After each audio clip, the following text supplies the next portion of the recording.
Breaking news. కర్రెగుట్టలో భారీ combing operation కొనసాగుతోంది. కర్రెగుట్టను 12,000 మంది పోలీసు బలగాలు చుట్టుముట్టాయి. కర్రెగుట్టల చుట్టూ 140 కిలోమీటర్ల పరిధిలో బలగాలు మోహరించాయి. గెరిల్లా దళపతి హిడ్మాతో పాటు 1000 మంది మావోయిస్టులు ఉన్నారని సమాచారం అందడంతో బలగాలు అటువైపుగా కదులుతున్నాయి. మావోయిస్టులు ప్రతిదాడి చేసే అవకాశం ఉండడంతో ఎయిర్ సపోర్ట్తో ముందుకు వెళ్తున్నాయి. హెలికాప్టర్లు, డ్రోన్లతో పాటు రోప్ల సాయంతో కర్రెగుట్టలపైకి చేరుకుంటున్నారు. ఇటు దళాలు పారిపోకుండా కొత్తగూడెం, ములుగు వైపు కేంద్ర, రాష్ట్ర బలగాలు మోహరించాయి.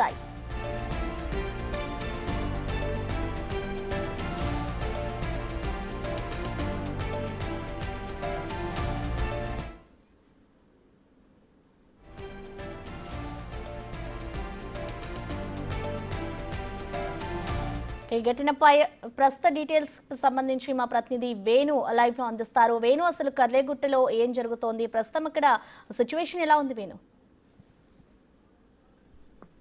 ప్రస్తుతం గత కొన్నేళ్ల క్రితము కర్రెగుట్టల ప్రాంతం అంతా కూడా గెరిల్లా బేస్లకు ఒక స్థానంగా ఉండేది. సో ప్రస్తుతము ఇక చివరిగా మిగిలినటువంటి మావోయిస్ట్ దళాలన్నీ కూడా అది ఒక స్థావరంగా ఉన్నటువంటి నిఘా సమాచారం ప్రకారం ప్రస్తుతము భారీ స్థాయిలో సాయుధ బలగాలు అయితే కర్రెగుట్టలను చుట్టుముట్టాయి. ఇక 2 రోజుల నుంచి ఈ యొక్క ఆపరేషన్ మొదలు పెట్టాయి. ప్రస్తుతం 8 దిశలుగా కూడా కంప్లీట్ గా కర్రెగుట్టల ప్రాంతాన్ని చుట్టుముట్టి మా ఛత్తీస్గఢ్ వైపు నుంచి కూడా కర్రెగుట్టల ప్రాంతం లోపలికి బలగాలు లోపలికి వెళ్తున్న పరిస్థితి. అయితే భారీగా మైన్స్ అమర్చున్న నేపథ్యం లోపల ఎయిర్ సపోర్ట్ తీసుకునే గాలింపై చర్యలు చేపడుతున్నారు. ఇక ప్రధానంగా డిఆర్డిఏ డెవలప్ చేసినటువంటి త్రినేత్ర డ్రోన్స్ సహాయంతో ఆ ఏరియానంతా కూడా గాలిస్తున్న పరిస్థితి కనిపిస్తుంది. అయితే ఈ కర్రెగుట్టల ప్రాంతం అనేది కూడా దాదాపు 2 లక్షల పైగా ఎకరాల విస్తీర్ణంతో ఉండడం, అందులోనూ కీలకమైనటువంటి స్థావరాలు, బంకర్స్ కూడా ఉంటాయటువంటి ఆలోచన నేపథ్యంలో కూడా ప్రధానంగా అటు మైన్ ప్రూఫ్ వెహికల్స్ మొదటగా ఫాలో అవుతుండగా వాటి వెనుక సాయుధ బలగాలు అయితే ఫాలో అవుతున్నాయి. ఇక మరోవైపు ఈ రోజు నుంచి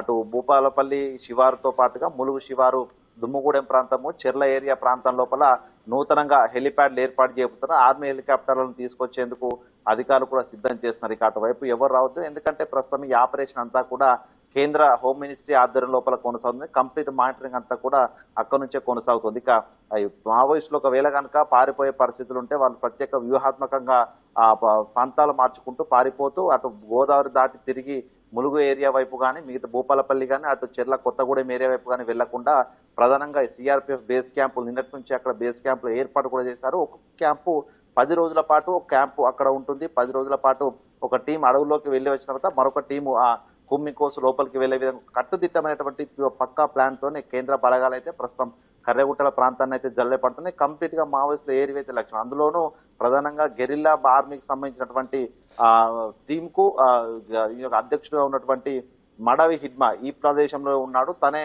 మొదటి జోన్ రక్షణ దళంగా ఉంటాడు కాబట్టి తన టీంను మొదటగా ఏరివేయాలనేటువంటి లక్ష్యమే ప్రధాన ఇక్కడ కనిపిస్తుంది. అందుకే దీనికి సంబంధించి ఎటువంటి ఇన్ఫర్మేషన్ కూడా అధికారులు బయటికి చెప్పడం లేదు. దాంతో పాటుగా కొంత సెక్యూరిటీ రీజన్స్ కారణంగా కూడా అటు ఎవరిని అనుమతించట్లేదు. అయితే నిన్న మధ్యాహ్నం 12 గంటల నుంచి కూడా కర్రెగుట్టల ప్రాంతానికి సంబంధించి కొన్ని హామ్లెట్ విలేజ్ గ్రామాలు ఉన్నాయి. సో ఆ గ్రామాల పరిధి లోపల కొంత కాల్పుల శబ్దం కూడా వినిపించిందంటూ అక్కడ మైదాన ప్రాంతాల్లో వ్యవసాయం చేసుకున్నటువంటి కోయ రైతులు కూడా చెప్తున్నారు. అంటే దీన్ని బట్టి చూస్తే కంప్లీట్ గా ఆపరేషన్ బచావో కర్రెగుట్టను కంప్లీట్ గా పూర్తి చేయడానికి కేంద్ర బలగాలు సిద్ధమైనట్టుగా తెలుస్తుంది. ఇక ప్రస్తుతము ఆ సిఆర్పిఎఫ్ సంబంధించినటువంటి ఉన్నతాధికారులు కూడా ఒక కర్రెగుట్ల ప్రాంతానికి వచ్చి పరిస్థితిని సమీక్షించి వాళ్ళ ప్లాన్ ఆఫ్ యాక్షన్ అక్కడ అధికారులతో చర్చించే అవకాశం అయితే కనిపిస్తోంది. ఇందులోనూ రాష్ట్రాలకు సంబంధించినటువంటి అటు ఛత్తీస్గఢ్ రాష్ట్ర దళాలు, అదేవిధంగా తెలంగాణకు సంబంధించిన దళాలన్నింటినీ కూడా ఒకవేళ మావోయిస్టు పారిపోకుండా కౌంటర్ అటాక్ చేయడానికి ఏదైతే కర్రెగుట్టల హద్దులు ఉన్నాయో చివరి గ్రామాల లోపల వీటితోని క్యాంపులు ఏర్పాటు చేశారు. ఇక ప్రధానంగా చూసుకుంటే